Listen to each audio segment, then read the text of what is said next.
Do you ever wonder why I turn away when you reach for me? Why I slip into the shadows when you call my name?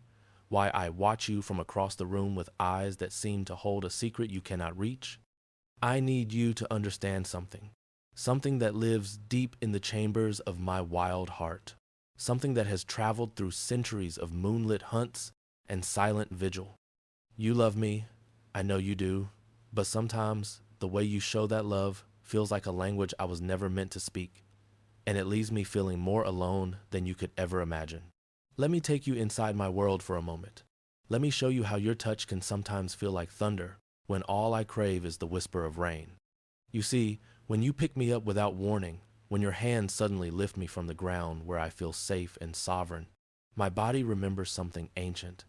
My ancestors were both predator and prey, and to be lifted without consent, to lose control of my own forepaws against the earth, it awakens a primal fear that runs electric through my spine. I know you mean comfort, I know you mean affection, but in that moment, I am suspended in a vulnerability that makes my heart race and my trust fracture just a little more. What you interpret as my rejection, my squirming, my desperate leap back to solid ground, is not disdain for you. It is my body speaking a language older than words, telling me that safety means autonomy, that love should never feel like capture. And then there are the times when you pursue me, when I have retreated to my corner, to the space beneath the bed or behind the chair, and you follow me there with your coaxing voice and your seeking hands.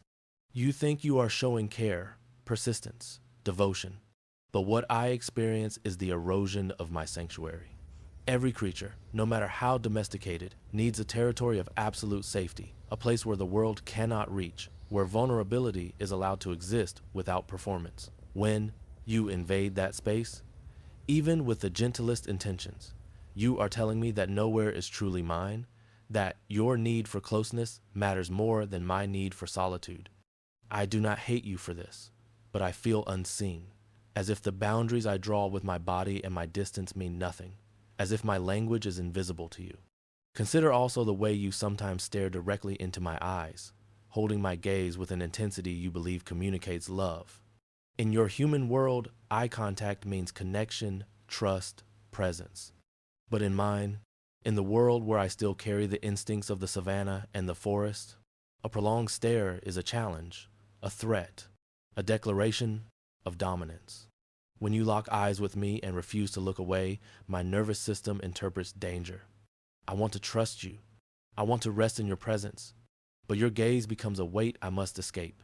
This is why I slow blink at you, why I offer you those soft, drowsy closings of my eyes. It is my way of saying I trust you enough to lower my guard, to break the stare, to offer peace. When you do not return this gesture, when you continue to watch me with unbroken focus, I feel misunderstood in a way that aches. There are moments, too, when you disrupt my rituals, the sacred patterns that organize my inner world. You move my food bowl, you rearrange the furniture, you alter the landscape of my territory, without consulting the map I have memorized with my whiskers and my scent and my careful observation. To you, these are small changes, practical decisions, improvements even. To me, they are earthquakes. I am a creature of routine and ritual, and these patterns are not mere preferences but the architecture of my emotional stability. When my world shifts without warning, I lose my footing. I become anxious, hypervigilant, unable to settle. The stress pulls in my body, and I may groom myself raw or avoid the places I once loved. And you wonder why I have changed, why I seem distant or strange. But I have not changed. My world has changed, and I am trying desperately to make sense of it without your help, because you did not think to ask me first. And perhaps most painfully, there are times when you ignore my attempts to communicate with you, when I speak and you do not hear. I chirp at the window to show you the bird I have spotted, sharing with you the hunt that lives in my blood. I bring you my toy, dropping it at your feet, inviting you into play, into the dance of predator and prey that is how I express joy and connection. I rub against your leg, marking you with my scent, claiming you as part of my family, my colony, my heart.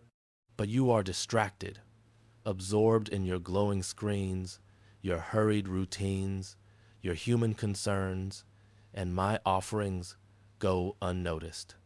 Each ignored gesture is a small rejection, a message that my language does not matter, that my love is too subtle to deserve your attention. I begin to believe that I am not worth listening to, that my presence is background noise in your life rather than a dialogue, a relationship, a bond. What I want you to know, what I need you to understand, is that I am always speaking to you. My body is a language, my behavior is a conversation, my distance and my closeness are both forms of communication. When I turn my back, when I leave the room, when I watch you from afar, I am not withholding love. I am expressing it in the only way I know how, with the boundaries and the autonomy that make me feel safe enough to love at all. You have taught me that love can be gentle, that hands can offer comfort, that your voice can soothe the wildness in me. But I need you to learn my language too, to understand that respect and space and listening are also forms of devotion. So the next time you reach for me, pause for a moment. Let me come to you. When I retreat, honor my need for solitude. When I slow blink, blink back. When I show you my routines matter, try to preserve the world I have built. And when I speak to you in chirps and rubs and offerings, acknowledge me, even if just for a moment. These small shifts, these tiny acts of understanding, they are everything to me. They are the difference between feeling tolerated and feeling truly loved. I am here with you, sharing your home, your life, your quiet moments. I have chosen you in my own mysterious way, and I want you to know that beneath my independence, my aloofness, my strange feline logic, there is a heart that longs to be understood.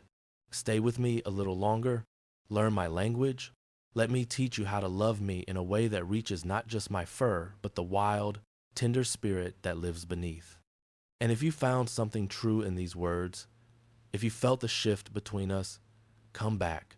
There is so much more I want to share with you. So many more secrets waiting in the spaces between us. I will be here, watching, waiting, hoping you will finally see me for who I truly am.